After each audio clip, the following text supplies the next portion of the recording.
사랑하고 축복합니다. 네. 제가 지난번에 마가복음 이야기를 하면서 마가복음은 제자에 관한 책이에요. 제자. 그래서 로마에서 기독교인들이 박해당하는 생명의 위협을 느끼는 그들에게 너희가 제자로서 어떤 삶을 살아야 되는가를 알려주는 게 마가복음의 핵심이라 할 수 있습니다. 그래서 제자란 어떤 것인가? 제자로서의 삶 순종은 어떤 것인가? 라는 건데, 뭐 제자도니까 가장 먼저 그 12제자 이야기를 우리가 할 수 있잖아요. 12제자를 예수님이 어떻게 부르셨죠? 지나가다가 너 나랑 함께 하자 그럼 따라오고, 지나가다가 너도 나랑 함께 하자 그럼 따라오고, 지나가다가 함께 하자 그럼 다 버리고 따라오고. 우리는 12제자의 삶을, 그 예수님을 따르는 이야기를 아주 너무 간단하게 봤어요. 그냥 12제자를 만나 부르시니 그들이 예수를 따르니라, 이렇게 거의 나와 있거든요. 근데 실제로 하나님의 부르심을 따라가는 문제가 쉽습니까? 어렵습니까? 하나님 말씀에 순종하는 게 어려워요? 쉬워요? 어려워요. 다 어렵죠? 지금. 예. 주의 말씀대로 살아야 합니다. 다 알죠. 하지만 삶의 무게들이 다, 상황들이 여의치 않다는 것이죠. 오늘 본문은 그냥 예수님이 수많은 병자들을 고치시더라 그런 말씀 말고 한 어떤 개인을 고치시는 기적 중에는 가장 짧은 기적이에요. 마가복음에서는 3절, 누가복음에서는 2절, 이렇게 그냥 지나가기 쉬운 이야기입니다. 그런데 이 사건은 베드로에게는 아주 중요한 사건이었어요. 예. 저는 베드로만이 아니라 오늘은 베드로가 어떤 사람이고 베드로에 관해서 좀 얘기를 해볼 텐데, 베드로의 이야기만 이렇게 가정 이야기가 등장합니다. 사복음서에. 왜 그럴까요? 저도 곰곰이 생각을 해봤어요. 정답은 없지만 아마 성경을 쓰는 당시에 사도들의 수자가 베드로였습니다. 가장 유명하고 권위 있는 사도였기 때문에 아마 대표격으로 그의 얘기를 집어넣지 않았나라고 생각을 해요. 베드로만이 아니라 12제자도 아마 제 생각에는 각자의 삶에 어려운 문제가 있었다라고, 쉽게 예수님을 따라가기 어려웠던 힘든 부분이 있었다라고 생각을 합니다. 자, 베드로의 삶으로 저희가 한 걸음 들어가 볼 텐데, 베드로는 결혼을 한 사람이에요. 이게 굉장히 신학적으로 중요합니다. 왜냐하면 천주교에서 그 사제들 이렇게 독신으로 하는 것의 근거를 베드로가 총각이었다라고 얘기하거든요. 예. 근데 성경에서 대놓고 베드로는 장모도 있고, 뒤에 보면은 고린도서에 보면은 아내도 등장합니다. 결혼을 한 사람이었어요. 그리고 동생 안드레를 데리고 그 집에 함께 살고 자식들도 있었다 그래요. 그리고 오늘 본문에 보니까 아픈 장모님이 그 집에, 베드로의 집에 함께 살고 있었어요. 본문에서는, 마가복음에서는 이 장모가 걸린 병을 피레수사, 열병, 그냥 열병이라고 얘기하지만, 누가복음은, 여러분 누가는 직업이 뭐였어요? 의사죠. 의사의 눈으로 그 여인을 봤을 때 그 여인의 병은 휘레토메갈로, 이 무슨 말이냐면 고온이 동반되는 중한 열병, 아마 말라리아 정도, 고열과 탈수 현상을 동반한 말라리아가 아닐까라고 가장 예측을 하는데, 유대인들은 이 병을 불 또는 뼛속의 불이라고 불렀대요. 사람을 말라 죽이는 그런 열병. 그만큼 높은 열을 동반하고 심각한 병으로 습기가 많은 갈릴리 바다 인근 지역에 있었던 풍토병이에요. 누웠다라고, 그 여인이 누워 있는 데라고 말하는데, 이게 현재 시제가 그럼 복잡하니까 그 시제를 보면은 오래 누워 있었어요. 오랫동안 아팠습니다. 오래 아픈 분을 모시고 사는 거예요. 또 아픈 사람이니까 제가 떠오르는 사람이 있었어요. 마가복음에 나중에 5장에 가면은 혈루증 걸려서 몇 년 동안 병치를 했어요? 12년을 병치했어요. 마가복음 5장 25절에 12회를 혈루증으로 앓아온 한 여자가 있어 많은 의사에게 많은 괴로움을 받았고 가진 것도 다 허비하였으되.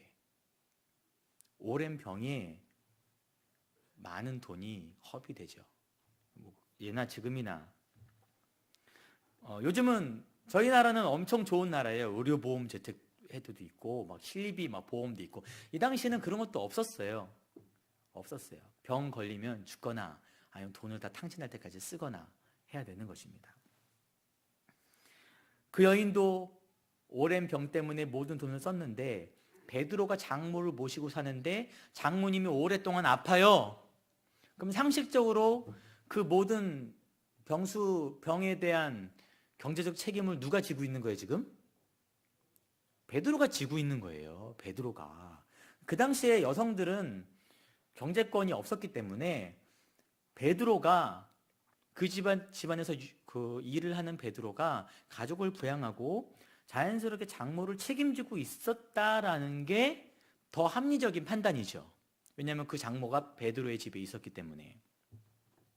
근데 제가 이 이야기를 이렇게 본 다음에 예수님이 베드로와 만나는 장면을 다시 봤어요. 그런데 거기에 밤새 고기를 잡는데 한 마리도 못 잡았다. 우리가 그 본문 볼 때 그냥 아이고 밤새 잡았는데 못 잡았대. 아이고 그런데 예수님 말씀 들어서 많이 잡았대. 이렇게 얘기를 하지만 아픈 장모가 있고 딸린 식구들이 있는데 돈을 벌어야 되잖아요. 넉넉한 상황이 아닐 거란 말이에요. 굉장히 심한 오랜 병이기 때문에 제 생각은 그렇습니다. 제가 그냥 말씀을 가지고 그냥 아주 현실적인 것으로 끌어와 봤어요. 고기를 잡아야 되는데 오늘 고기를 잡아야 내 가족을 부양하고 장모님을 그래도 뭐라도 해볼 수 있는데 밤새 안 잡히는 거예요. 밤새. 그냥 한두 번 해보고 만 게 아니라 밤새 금을 던졌는데 안 잡히잖아요. 베드로의 마음이 진짜 우울했겠다. 절망스러웠겠다. 왜 이런 일이 왜 나한테. 근데 고기는 왜 또 안 잡히고 오늘 이제 아침에 이제 집에 가면은 아내랑 날 기다릴 텐데 내가 뭐라 말해야 되나라고 제가 그런 생각을 해봤어요.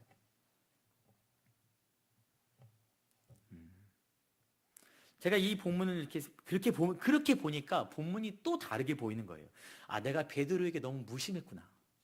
내가 베드로에게 참 많이 설교하고 얘기했는데 진짜 이 사람에 대해서 내가 진짜 무심했다라는 생각을 했어요. 제가 베드로에 대한 설교를 할 때 대부분 베드로는 왜 무리를 끝까지 못 걸어갔대? 믿음이 없어갖고. 베드로는 왜 굳이 예수님 보고 죽지 말라 그래갖고 사탄아 물러가라고 그렇게 핀잔을 받았대. 베드로는 왜 굳이 말고의 귀를 잘랐는데 예수님이 수고롭게 붙이게 했대. 막 그렇게 하고 베드로는 마지막에 십자가에 거꾸로 죽잖아요. 그래 수제자 정도면 그 정도는 죽어야지. 그래 그냥 제가 베드로에 대한 평가였어요. 근데 이런 눈으로 베드로를 보니까 베드로가 새롭게 보였어요. 그는 어깨가 진짜 무거웠던 사람이에요. 근데 그는 책임감 있는 사람이었습니다.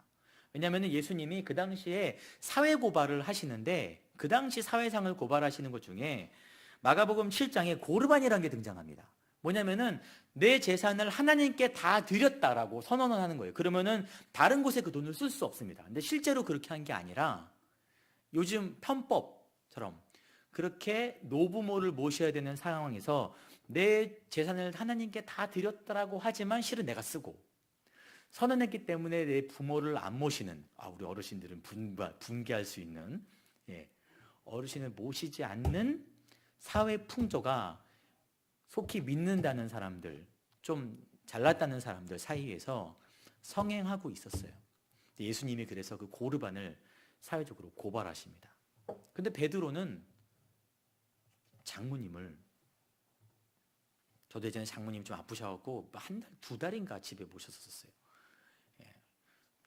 저희 아버지도 모셨는데 두 분 다 쉽지 않아요. 아픈 분이 모시는 게 쉽지 않습니다. 장모님을 모셔다가 부양을 하는 괜찮은 사람이더라고요. 베드로 진짜 괜찮았구나. 사람이 베드로가 좀 무식한 면도 있었어요. 다혈질적인 모습도 있었지만 그는 굉장히 솔직했습니다. 자기가 옳다라고 여기는 일에 과감하게 일을 하는 그런 사람 알잖아요.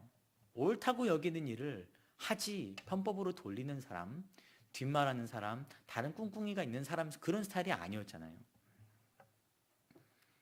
그런 베드로가 분명 그 자리에서 예수님의 말씀을 들었고 예수님이 기적을 보여주셔서 자기 그물이 찢어질 만큼 물고기가 잡는 기적을 체험했지만 아픈 장모와 처자식을 버려두고 예수님을 따라가는 게 쉬울까요? 쉽지 않을까요? 그게 쉬울까요? 저는 그게 진짜 쉽지 않았다 생각합니다. 12 제자들도 진짜 쉽지 않았다 생각. 우리는 한두 줄로 읽고 끝내지만 어려웠어요. 자료를 찾다 보니까 소위 이 본문을 장모의 열병을 해석하는 여러 사람들의 의견이 있는데 열병이 화병이다 이렇게 하더라고요. 왜 화병이냐? 베드로가 부양도 안 하고 떠나서 장모가 화병에 걸렸다 이런 해석도 있어요. 근데 그렇게 따지면은 그렇게 하고 가족들이 진짜 그를 많이 원망했을 거예요. 동네에서도 그를 비난했을 거예요. 아유, 처자식 다 버리고 아유 이수한테 미쳐갖고 따라갔대. 아유 안드레도 같이 갔대네. 아이고 그 형제들이 어쩌려고 저러냐. 그럴 수도 있잖아요. 제자도에 관한 얘기를 하는데 제가 드리고 싶은 말은 제자라는 게 그렇게 쉽지 않다는 거예요. 그래서 제가 제자의 삶을 살아라라고, 여러분 제자의 삶을 살아야 됩니다라고 쉽게 말할 수 없는 거죠. 왜냐하면 각자의 상황에 우리는 아픔과 삶의 어려운 문제들을 가지고 있기 때문입니다. 제자의 모습으로 살아간다는 것은 그 삶의 어려운 문제에도 불구하고 내가 주의 말씀에 순종하고 헌신하는 거예요. 베드로 제자들은 따라가는 삶을 살았지만 그것만이 제자는 아니죠. 내 삶의 자리에서 말씀대로 사는 것도 제자의 삶인데 쉬운 순종이 하나도 없어요. 요즘 어려운 직장 가운데 가정을 지켜보려고 노력하시는 그 힘든 삶을 사시는 가장 남편분들, 또 어떤 분들은 믿지 않는 가정에서 또 어려운 가정에서 정말 애쓰고 손발이 마르도록 고생하는데도 믿음대로 살아보려고 나오시는 우리 어머니들, 또 요즘 아까도 젊은 부부 나왔는데 어린아이를 키우면서도 몇십 키우면서도 그래도 신앙을 버리지 않으려고 그래도 나와서 노력하는 그 어머니들, 또 아픈 몸, 힘든 몸을 이끌고 저희 목요일날 어르신들 할머니들 와서 전도하시는데 아픈 몸을 이끌고 주의 복음 전해보겠다고 노력하시는 그런 분들, 그 어떤 사람들도 쉬운 순종은 없다는 것입니다. 사랑하는 성도 여러분, 여러분이 지금 걷고 있는 제자의 길, 때론 우리가 완전하게 걸을 수는 없지만 그 누구도 우리를 비난할 수 없는 거예요. 여러분 충분히 지금 열심히 헌신하고 계십니다. 아무도 제가 베드로를 몰라줬듯이 우리의 헌신을, 또 우리도 제자들의 헌신을 모를 수 있잖아요. 하지만 주님은 그 헌신의 가치와 그 헌신의 대가를 정말 잘 아시는 분이십니다. 이제 본문을 더 얘기할 때 베드로의 전적 베드로 관점에서 모든 본문을 그냥 봐봤어요. 베드로는 어땠을까? 이 본문에 가버나움에 들어가서 예수님이 안식일에 회당에 들어가 가르치시면서 병든 자를 고치시고 사역을 하시는 거예요. 근데 그 회당이 베드로의 집과 얼마 멀지 않습니다. 그럼 사역하는 내내 베드로 마음은 어땠을까요? 가시방석이죠. 자기 동네 사람도 만날 수도 있고 집이 가까이 있는데 걱정도 되고 난 예수님을 따라가기로 결정했고 진짜 심란했을 거예요. 저 같으면 심란했을 것 같아요. 저희 식구들 아프고 그런데 와서 하고 있으면은, 사냥님도 하고 있어도 말씀 전하고 있어도 심란할 것 같아요. 그런데 보니까 회당에서 나와 곧 야고보와 요한과 함께 시몬과 안드레의 집에 들어가신 예수님이 그 회당에서의 사역을 마치시고 곧바로 시몬의 집으로 가십니다. 우리가 곧 간다라고 할 때, 우연히 간다라 할 때 곧이라고 안 쓰죠. 예수님이 바로 다음 목적지를 베드로의 집으로 지정해 놓고 바로 사역이 끝나자마자, 어떤 데 보니까 온 사람들이 제자들과 여러 명 가지 않은 이유는 아픈 사람이 있어서 그랬다라고도 해석하고 찾아가십니다. 베드로의 어려운 문제를 해결해 주시기 위해서 베드로의 헌신에 그 마음을 아시는 주님께서, 예수님이 왜 몰랐겠어요? 베드로의 불편한 마음을 찾아가셔서 시몬의 장모가 열병으로 누워있는지라 사람들이 곧 그 여자에 대하여 예수께 여짜온대 나아가사 그 손을 잡아 일으키시니 열병이 떠나고 여자가 그들에게 수종드니라. 우리 삶의 문제 해결할 수 없을 때 주님이 능히 하실 수 있는 분임 믿으시기 바랍니다. 베드로도 참 극적인 장면이잖아요. 어려운 상황에서 자기가 죽도록 노력했지만 밤새 아무것도 할 수 없었어요. 하지만 예수님의 능력과 말씀을 듣고 저분이라면 내 삶을 맡겨도 되지 않을까? 맡겨도 되겠다라고 아니라, 그건 너무 강한 믿음이고, 맡겨도 되지 않을까라는 믿음으로 베드로가 예수님을 따라갔을 때 예수님이 베드로의 삶의 문제를 해결해 주시는 것입니다. 30절에 아까 사람들이 곧 그 여자에 대하여 예수께 여짜온대. 이 장모의 아픈 것을 주님 어떻게 할까요? 예수님께 요청하는 거예요. 여러분, 어려운 일 생길 때 사람들 찾지 마시고, 어려운 일 생길 때 그냥 사람들 찾다가 원망하지 마시고 주께 맡기시기 바랍니다. 제가 가장 좋아하는 말 중에 나는 주님 일을 하고 주님은 내 일 하시고, 그러면 내 삶이 더 전능하신 하나님 손에 맡겨졌기 때문에 더 잘 되리라 믿습니다.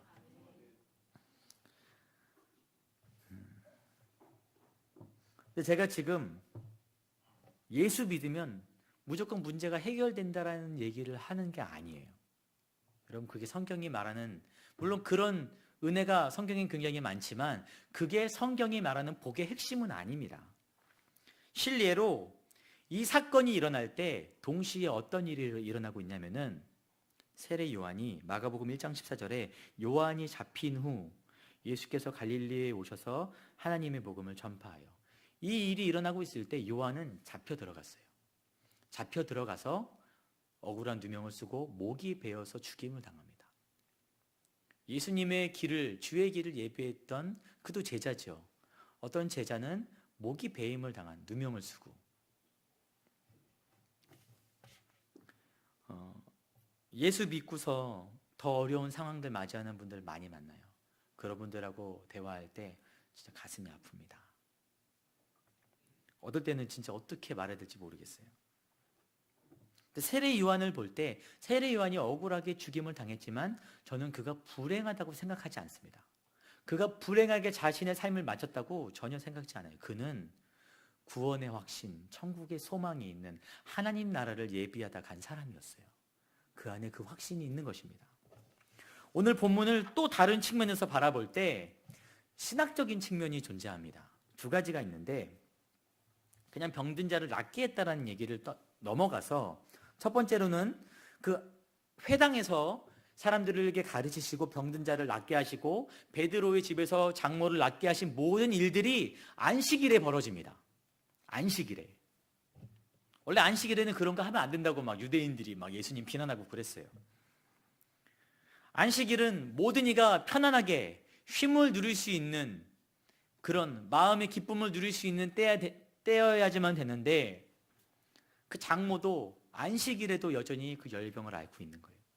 예수님이 가셔서 그 고통의 근원인 열병을 치유하심으로 그녀에게, 또한 회당에서 많은 사람들에게 안식일의 회복을, 그 안식의 주인이 예수님이고 안식의 근원이 예수님인 것을 선포하시는 사건이 바로 이 사건이었어요. 또 한 가지가 뭐냐면은, 아까 누가가 의사라 했잖아요. 의사는 좀 더 전문적인 사람인데, 의사가 이 장모의 병을 예수님이 치유하시는데 어떤 단어를 쓰냐면은 열병을 꾸짖으신대. 아니, 의사가 이런 표현을 써도 돼? 마가는 좀 그럴 수 있지만 의사인데 열병을 꾸짖는 거예요. 그 열병의 근원을 악한 영이라고 누가는 해석을 하는 것입니다. 레위기 26장이나 신명기 28장에 보면은 열병은 언약을 어긴 자들에게 하나님이 보내신 형벌이라고 그들이 생각을 했어요. 그래서 막 그거를 열병이 걸리면은 낫게 하는 막 주문과 막 그런 행위들이 있습니다. 그걸 막 매일매일 어떻게 해야 되고 막 그런 걸 해야 된다. 막 이렇게 이런 문헌들이 있어요. 하나님의 개입을 통해서만 고칠 수 있는 하나님의 징계라고 그들이 여겼거든요. 그런데 그 악한 영에게 묶여있는 그 여인을 예수님이 치유해 주시는 거예요. 근데 그 장모가 발딱 일어나갖고 바로 예수님을, 우리가 병 걸렸다 나와도 회복 기간이 필요한데 좀 이래도 되나 싶을 정도로 바로 일어나고 예수님의 수종을 듭니다. 제자들을, 그게 원어적으로 보면은 식사를 대접하는 거예요. 그렇게 오랫동안 누워있다가 바로 일어나갖고 바로 식사, 밥하자, 이런 자기 딸 데리고 밥해갖고 예수님과 제자들을 먹인 거예요. 그런데 이게 한 번에 끝난 말이 아니라 지속적이다. 그 다음에 장모에게는 성경에 등장하지 않지만 시제상 지속적으로 그 장모가 예수님을 섬기는 쪽을 택하는 삶을 보여줍니다. 그러니까 장모의 삶이 이전에 악한 영에게 매여있던 삶에서 예수님을 섬기는 삶으로 완전히 바뀌어버린 거예요. 그의 가정이, 베드로의 가정이 예수를 따라가는 가정이 된 것입니다. 아까 제가 베드로의 아내의 얘기를 했어요. 고린도전서 9장 5절에 우리가 다른 사도들과 주의 형제들과 게바와 같이 믿음의 자매된 아내를 데리고 다닐 권리가 없겠느냐. 게바가 믿음의 자매인 아내를 데리고 사역을 다녔어요. 그 아내가 베드로의 전도 사역에 동참하는 믿음이 있는 사람이었습니다. 아내가 구원받았어요. 여러분, 베드로보다 아내가 먼저 순교했어요. 고대 문헌에 아내가 죽을 때 베드로가 옆에서 아내에게 힘들지 오직 예수님만을 생각해라. 되게 이래도 되나 싶을 정도로 하여튼 그들에게 그런 믿음이 있었나 봐요. 여보, 오직 예수님만 생각하세요. 베드로보다 더 믿음이 좋은 것 같아요. 베드로가 예수를 따라감으로 인해서 그 장모도 아내도 그 가정이 구원을 얻었습니다. 이 베드로의 장모가 예수님을 통해서 치유받은 사건은 예수님이 베드로에게 알려주시는 거예요. 내가 너에게 사람을 낚는 어부가 될 거라 그랬잖아. 그 사역이 어떤 것인지 네가 직접 보길 바란다. 병을 낫는 것뿐만이 아니라 구원을 주는. 베드로가 나중에 이런 고백을 하잖아요. 은과금 내게 없으나 내게 있는 것으로 내게 줄 것이니 나사렛 예수 그리스도 이름으로 일어나 걸어라. 그에게 치유와 그에게 복음을 함께 전해주는 능력의 사람이 되지 않습니까? 예수님이 먼저 베드로에게 알려주는 거예요. 그의 가정이 구원받는 것을. 사도행전 16장 31절에 주 예수를 믿으라. 그리하면 너와 내 집이 구원을 얻으리라. 여러분, 우리가 제자로 살아갈 때 세상에 말하는 그런 복 못 누릴 수 있어요. 저는 없더라고요. 그런 거. 그런데 우리가 제자의 삶을 살아갈 때 나와 내 가정이 구원받을 줄 믿습니다. 그 구원이 나를 통해서 수많은 사람들에게 흘러갈 줄 믿습니다. 그 구원의 감격이 있기 때문에 때로는 내 삶이 잘 풀리지 않아도 나는 행복한 사람인 것입니다. 나는 천국의 소망을 가진 사람인 것입니다. 또한 우리 삶에 역사하셔서 문제를 해결해 주시기도 하세요. 저도 과거에 집이 정말 어려웠을 때 돈을 버는 것과 주의 길을 가는 것 중에 선택을, 저는 그냥 눈을 딱 감고서 에이 모르겠다 주의 길 가겠다. 막 어차피 제 힘으로 저도 어렵고 할 수 있는 게 없었는데, 그래서 살림살이가 나아졌냐? 아니에요. 하지만 가족들이 구원받고 돌아오고 있습니다. 여러분, 그리고 삶에 어려운 문제가 있지만 걱정하지 않는 이유는 나를 사랑하시는 하나님께서, 여러분을 사랑하시는 하나님께서 전능하신 분이시기 때문입니다. 능히 어떤 일이라도 해결할 수 있는 분이신 걸 믿으시기 바랍니다. 여러분, 주의 길을 지금까지 해왔던 것처럼 앞으로도 함께 걸어가기를 바랍니다. 그 길이 쉽지 않죠. 우리가 함부로 남의 헌신에 대해서 함부로 얘기하지 마시고, 아이고 그거 왜 내려놨대, 막 그거 하기로 했대, 그렇게 한마디로 끝나는 게 아니라 정말 어려운 상황 속에서 참 귀한 결단 끝에 우리가 나아가는 거니까 서로 격려하고 서로 위로하면서 하나님 나라를 만들어가는 교회가 되기를 간절히 소망합니다. 기도하겠습니다. 사랑의 주님, 우리와 함께 하시고 오늘도 우리 삶 가운데 역사하시니 감사를 드립니다. 우리 사랑하는 성도님들 한 분 한 분 이 자리에 앉아있지만 이 자리에 앉아있는 것이 그렇게 쉽지만은 않음을 다시 한번 고백드립니다. 말할 수 없는 아픔과 어려움들, 고민들 때문에 우리가 좌절할 때도 있고 슬플 때도 있지만 그래도 내가 주의 말씀 따라보겠다고, 주의 말씀대로 살아보겠다고 다시 한번 결단하며 이 자리에 나와 있는 우리 사랑하는 성도님들, 그 제자의 삶에 주께서 은혜를 부어 주시옵소서. 남들은 다 몰라줘도, 아무도 몰라줘도 우리 주님은 내 마음 아시오니 위로하시고 착하도다, 착하도다, 착하다, 충성된 종아, 네가 작은 일에 충성하였음에 내가 많은 것으로 너에게 더해줄 것이다. 하나님, 우리에게 그런 은혜 허락하여 주시옵소서. 항상 천국의 소망을 놓치지 않고 살아갈 수 있도록 세상 것들을 바라보고 부러워하는 삶이 아니라 하늘의 것을 바라보며 믿음의 소망을 가지고 나아가면 다시 한번 주의 말씀 따라 걸음을 옮기는 은혜를 허락하여 주시옵소서. 또 한 주간 살아갈 때 우리의 믿음이 꺾이지 아니하도록 말씀 붙들고 또한 옆 사람이 넘어지지 않도록 함께 붙들어주며 위로하며 힘을 주는 아름다운 교회 공동체 될 수 있도록 주께서 역사하시고 은혜 부어 주시옵소서. 모든 것 주께 맡겨드리오며 예수님의 이름으로 기도합니다.